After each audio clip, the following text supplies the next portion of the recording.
আজকের মাহফিলের প্রধান আকর্ষণ প্রধান বক্তা জিন্দাবাদ জিন্দাবাদ আল্লাহু আকবার।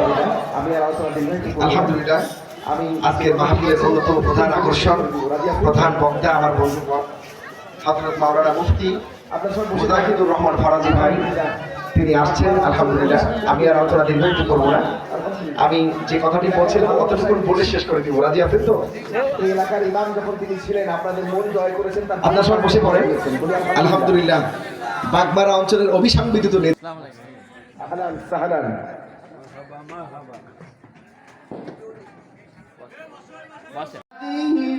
الشجرة